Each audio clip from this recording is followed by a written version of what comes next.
Good morning, beloveds. You can tell the humidity's high and I'm due for a haircut. All right, it is Friday. It is May 19th. Our title is Omnipresent Life. And our author is Helen Wilmans.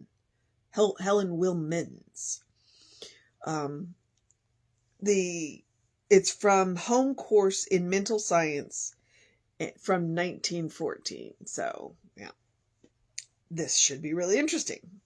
All right, May 19th, Omnipresent Life. Emerson said there is but one mind, and that we are all different expressions of it. The mental science student means the same thing when they say that there is but one life, of which we are but individual manifestations. If there is but one life, then life is omnipresent. It fills all space. There is nothing outside of it. Indeed, there is no outside. There is but one life. This life is the universal principle of being that people call God. There is a life principle, and it is unlimited. It is one. It holds the visible universe in place, though it is invisible. It is a self-existent principle. It underlies universal law. It is the one law, the law of attraction. And beside it, there is no other law. It is also the very essence of love, and the recognition of it as love is expressed by us in love for each other. All races of people have felt the presence of and the power of this law of attraction, whose ultimate expression is love or life in a myriad of different forms. The undeviating law has never been violated and never will be, and this is our hope. It is unchanging, diseaseless, deathless, and a knowledge of it conforms us to it in a way that renders us diseaseless and deathless. For the law does permit all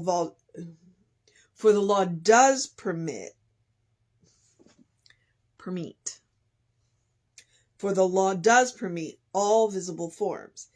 It is one with all substance, and no doubt that an expanded and spiritual interpretation of the word God has been the foundation for the expression that God and people are one.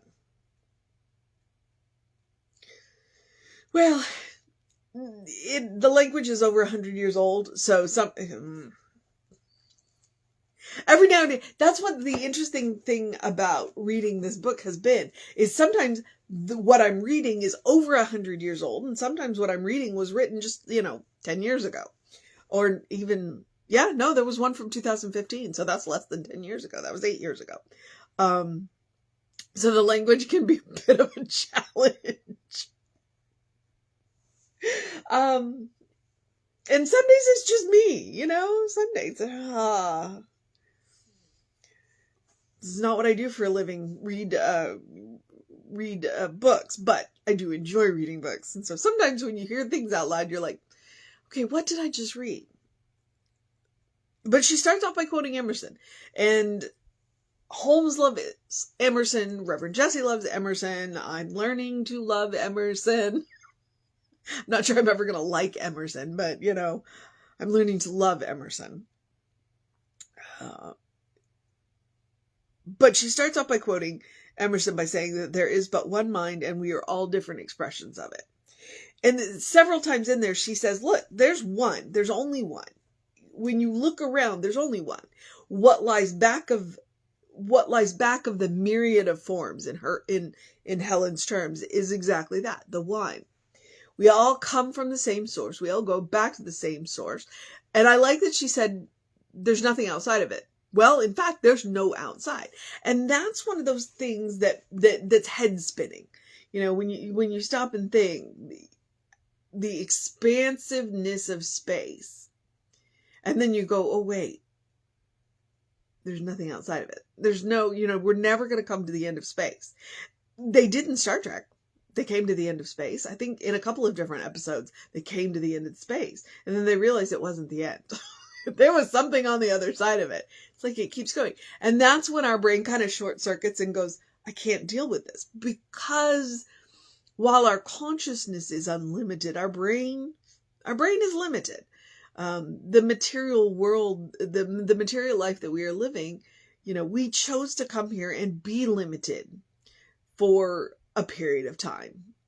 And in the grand scheme of things, it's a short period of time. And we just have to make the most of it and allow our minds to be spun occasionally by thinking there's no outside of it. There is a life principle and it is unlimited. It is one. It holds the visible universe in place, though it is invisible. And that's one of those things. It's like, well, we can't see gravity, but gravity works. It is a self-existent principle. It underlies the universal law. It is the one law. And that was one of the things that Reverend Jesse was talking about one Sunday. He was like, you know what? We talk about all of these laws, but then the truth, there's only one law. There's one law. And all of the rest of the laws are just us dealing with the one law. Just like there's only one God, but all of the names for God that you hear are just us dealing with something that is beyond our comprehension. Because it's so much bigger than us. That's one of the reasons why I call us divine sparks. For two reasons. One, we're tiny. We're tiny compared to that which is the source of us. And two, we have the potential to start amazing fires. Divine sparks. The fire in our soul can be started by that divine spark. So that divine spark doesn't have to be that big. And it can do amazing things. You can do amazing things. But she says it is also the very essence of love, and the recognition of it as love is expressed by us in love for each other. And I think that sometimes we forget that. I call us divine channels for love into this world. Well, how do we express that divine love? Well, by loving each other. And what does that look like? What does love look like? And I saw a meme the other day, just recently, where maybe even this morning. No, I think it was last night, where it said that justice is what love looks like in public. And I went, oh, so there's all of these ways to express that love. And we get to express it to each other so that, we're making it visible. We're making the invisible visible when we express love with each other in the variety of ways that we do. Service being a form of love, kind words, compassionate acts, things like that. That's how we bring that invisible, and we make it visible by channeling it through us. We are divine channels for that love. We're divine channels for that source. And she says, everybody has felt the presence and power of this law of attraction, whose ultimate expression is love or life in the myriad of different forms. It's like she's not leaving any life out. It's like when we look around at nature, that's one of those things. And I think it was Ansel Adams that said it. It's like we worship an invisible God and destroy the visible body of God. When we look around at nature, that's the visible body of God. You are the visible body of God. I am the visible body of God. Anything that lives and breathes and moves, and all of the things that live and breathe and don't move, I'm talking about trees and plants, but even that, the very rocks, the mountains, the oceans, the air that we breathe, well, air isn't visible, that's the living, visible body of God. When you stop and think about that, you're like, oh, it's all God. It's all one. It's all the visible body of God. What if we started treating each other as the visible body of God? Could you imagine how the world would change if we treated everything as the visible body of God. More importantly, if we treated each other as the visible body of God, what if you treated yourself like the visible body of God? I'm not sure that this is where Helen Wilmans intended me to go, but this is where I'm going. What if we treated each other? I think that's the mission for today, because she's talking about life in the myriad of different forms. She's talking about omnipresent life, that it's all one. So then, what if we treated each other and ourselves and all of it as the visible bodies of God? And the hardest one, and I'm going to say this because, where I'm coming from, I think the hardest part of that mission would be to treat ourselves as the visible body of God.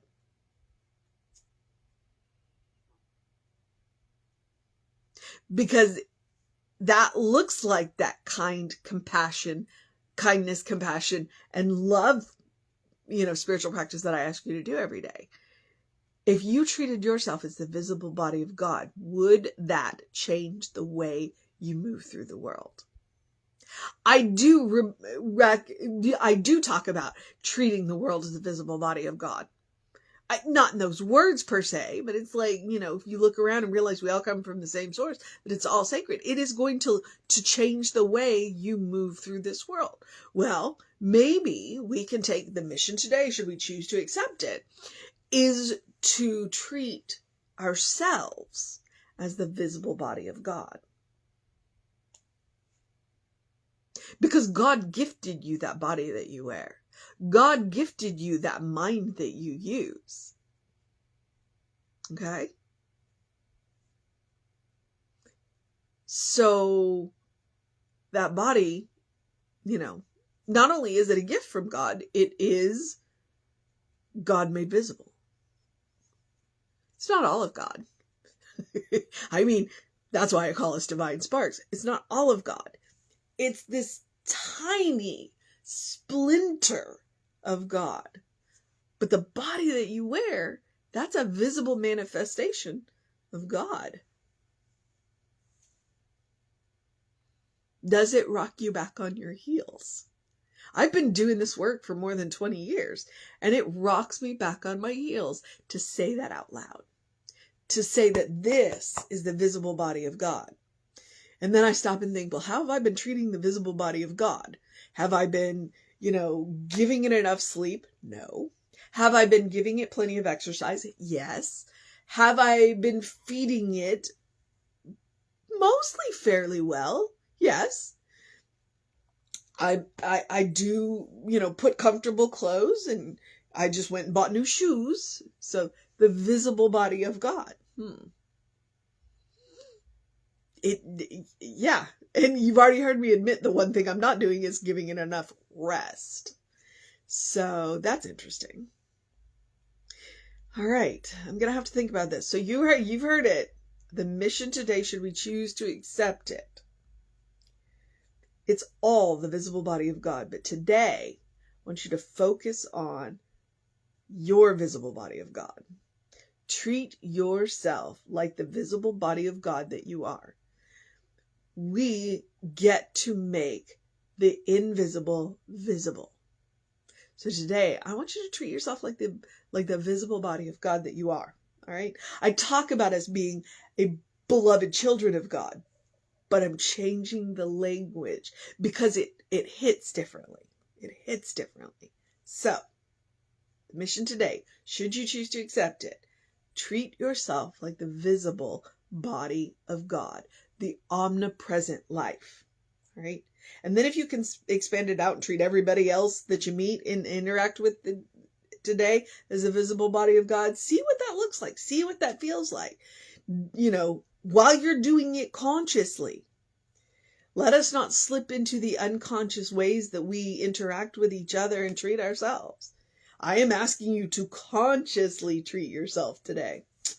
And that does flow right into the spiritual practice of doing something loving for yourself, doing something kind for yourself, doing something compassionate for yourself. If Jesus showed up in front of you, which Jesus is a visible body of God, how would you treat Jesus? While you think about that, are you willing to treat yourself the same way? Think about that. So that's that love, kindness, compassion.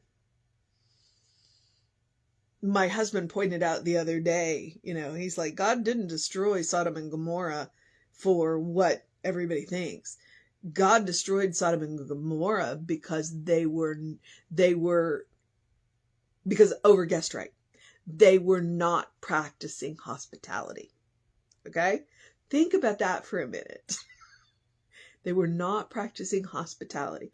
Are you practicing hospitality on yourself?